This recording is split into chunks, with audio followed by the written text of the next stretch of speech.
O imperador do Brasil, conhecido por grandes feitos, também teve sua vida marcada por um governo escravagista e por vezes despótico. Nesse vídeo, irei falar sobre o lado oculto de Dom Pedro II. Opa, e aí, eu sou o Loconte e esse é o Conhecimento Expandido. Pois é, ninguém escapa do lado oculto. Vocês pediram e agora receberam. Nesse vídeo, vou falar de uma forma neutra, somente citando fatos sobre o lado menos conhecido de Dom Pedro II, que pode ser considerado por muitos negativo. O canal também possui um Quem Foi sobre Dom Pedro II. Eu gostaria de pedir, por favor, caso você goste do conteúdo de geopolítica, história e economia, para deixar um like e se inscrever no canal, pois isso ajuda demais. Também tenho um novo sistema de membros agora, caso alguém queira ajudar financeiramente o desenvolvimento do canal. Conheça agora a CE Store Brasil, a loja de camisetas engajadas do Conhecimento Expandido. Quer ajudar o canal e ainda demonstrar suas ideias e admiração por figuras históricas e políticas? Então compre agora sua camiseta enviesada.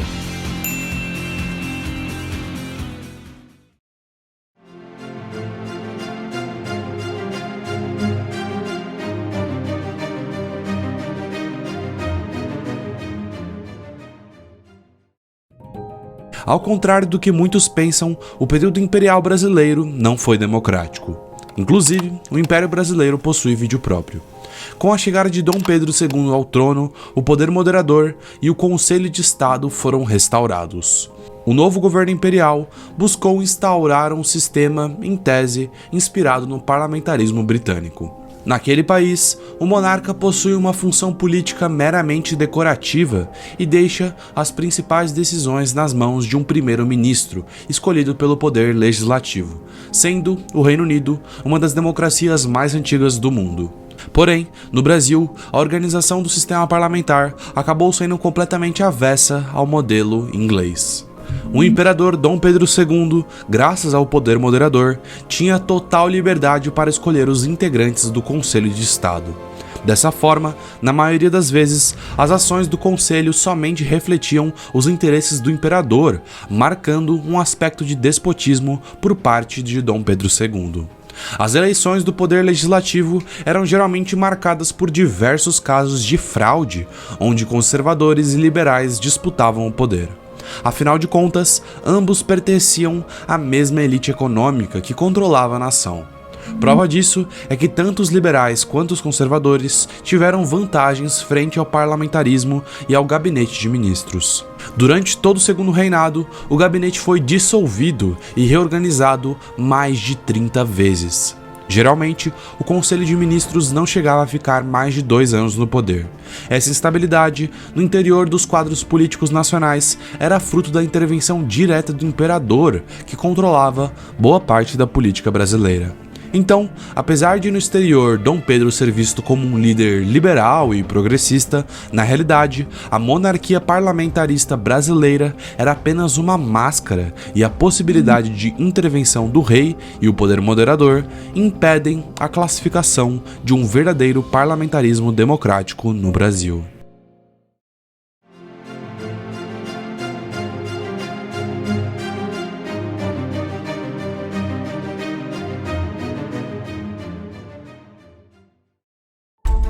Com esse poder concentrado em suas mãos, Dom Pedro II instaurou políticas imperialistas e intervencionistas no continente americano, especialmente no Uruguai e na Argentina. Na década de 1850, interesses econômicos divergentes na região platina promoveram o desenvolvimento de alguns conflitos. O primeiro deles ocorreu quando o líder do Partido Blanco, Manuel Oribe, venceu as eleições uruguaias. O Brasil possuía aliança com o Partido Colorado no Uruguai e, em resposta à derrota política, Dom Pedro II decidiu invadir o país para assegurar os interesses do Império Brasileiro, que venceu o conflito e substituiu o líder uruguaio. Dessa forma, o Brasil de Dom Pedro mantinha seus interesses no prata pela força de suas armas. No ano de 1863, a disputa na região seria mais uma vez retomada quando o líder blanco Atanásio Cruz Aguirre, com apoio do ditador paraguaio Solano Lopes, ganhou as eleições uruguaias. Novamente, o Império Brasileiro acreditava que as aspirações unificadoras atrapalhariam seus interesses econômicos. Dessa vez, sob o pretexto de exigir indenizações a pecuaristas gaúchos, as tropas imperiais de Dom Pedro II derrubaram Aguirre e colocaram o colorado Venâncio Flores à frente do Uruguai. Em resposta a essa ação, o presidente Solano Lopes iniciou ataques ao Brasil em 1864, dando início à Guerra do Paraguai, que possui vídeo próprio no canal. E nesse conflito, Dom Pedro II também exerceu um papel muito importante. Após anos de batalhas intensas, em 1868, o Brasil e os aliados tomaram a capital do Uruguai. Para o Marquês de Caxias, comandante em chefe da Tríplice Aliança, a guerra já havia terminado ali, afinal, a bandeira do Império do Brasil tremulava em Assunção. Mas Pedro II não estava satisfeito, já que o líder inimigo estava solta. O monarca escreveu: "Eu não negocio com Lopes. É uma questão de honra, e eu não transijo." Caxias foi substituído pelo Conde d'Eu, marido da princesa Isabel.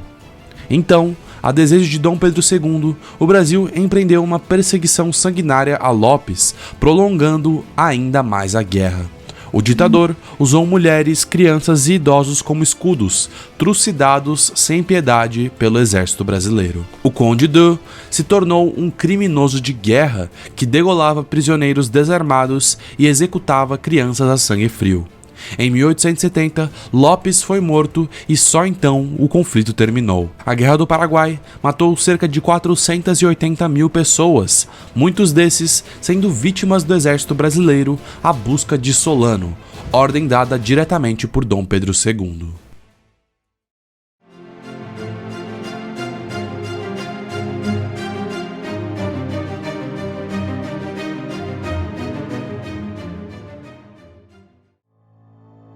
Dom Pedro II se considerava um abolicionista. Então, por que o Brasil foi o último país do continente americano a abolir a escravidão? Uma das principais características da monarquia brasileira, única na América do Sul, foi o mantimento do sistema escravagista, enquanto a tendência mundial era o apelo à mão de obra assalariada. O governo dos Orleans e Bragança, encabeçado por Dom Pedro II, penou para articular uma forma de abolição, estando muito mais acomodado na estrutura escravista atual. A grande marca dos Bragança é a sua assinatura colonial. Governantes da colônia brasileira tinham como tradição o governo de uma sociedade servil marcada pela escravidão. No século XIX, com o Brasil já independente, criou-se a narrativa de que a monarquia brasileira tinha a missão espiritual de prosseguir os trabalhos de Portugal de civilização das terras americanas.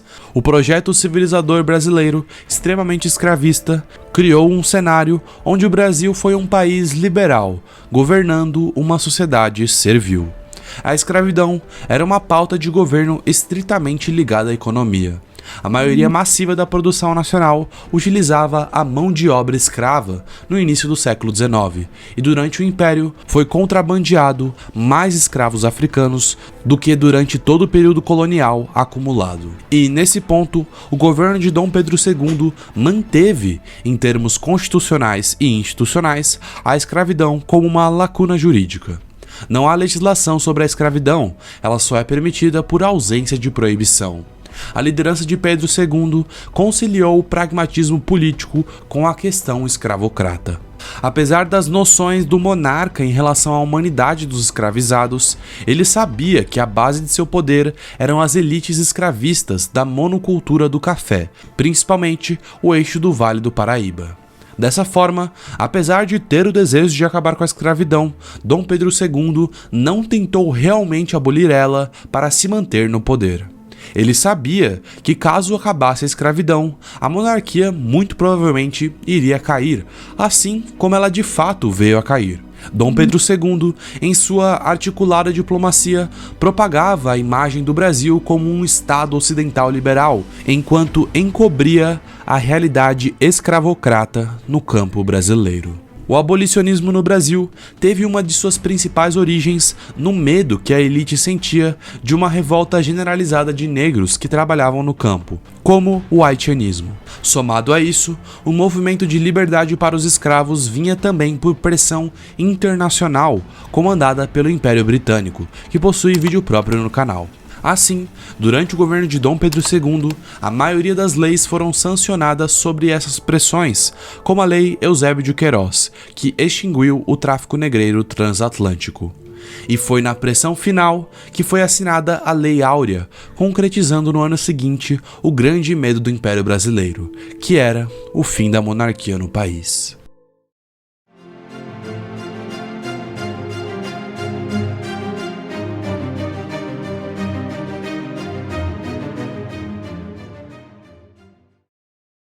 Dom Pedro II tinha a fama de sábio e conhecedor de diversas línguas. Correspondia-se com a maior parte dos cientistas de seu tempo, bem como compositores, cantores e atores. Mas sua famosa biblioteca no Rio de Janeiro também tinha outra finalidade. Servia de ninho para seus amores clandestinos. Dom Pedro II herdou o pesado fardo da lembrança dos escandalosos relacionamentos extraconjugais de seu pai. Para que o império passasse uma imagem mais séria, a educação moral do jovem príncipe foi rígida. Desde o princípio, ele sabia o quanto os romances escancarados de seu pai jogaram lenha na fogueira moral ateada pelos inimigos da monarquia. Quem olha as pinturas e fotos daquele senhor com longas barbas brancas não imagina que ele abalou tantos corações de maneira muito mais discreta que seu pai. O mais famoso relacionamento extraconjugal de Dom Pedro II foi com Luísa Margarida de Barros Portugal, a Condessa de Barral. Ela era uma rica dona de engenho, casada com um nobre francês. O relacionamento durou 34 anos de ânsias e suspiros apaixonados em cartas interatlânticas, nas quais Dom Pedro II relembrava com carinho das noites atenienses ou de quartinhos de hotéis em Petrópolis. Outra famosa amante de Dom Pedro foi a Condessa Villeneuve. Inclusive, o imperador foi uma das primeiras pessoas a pedir nudes, entre aspas, quando ele solicitou que a condessa mandasse uma foto com um vestido decotado, diante da qual Dom Pedro II delirou. Em uma carta, o monarca escreveu: "Que loucuras cometemos na cama de dois travesseiros. Ardo de desejo de te cobrir de carícias." Dom Pedro II é considerado por muitos um governante virtuoso e ponderado, mas muitos esquecem ou até não sabem que sua vida foi marcada pelos casos extraconjugais e seu governo foi baseado num regime não democrático e escravagista. Contudo, eu não esqueci o lado oculto de Dom Pedro II. Bom pessoal, o vídeo foi esse. Qualquer dúvida ou crítica é só deixar nos comentários. Lembrando que a sua opinião é muito importante, assim tentarei responder o mais rápido possível. Se tiverem gostado do conteúdo, por favor deixe um like e se inscreva no canal. Mas é isso, valeu!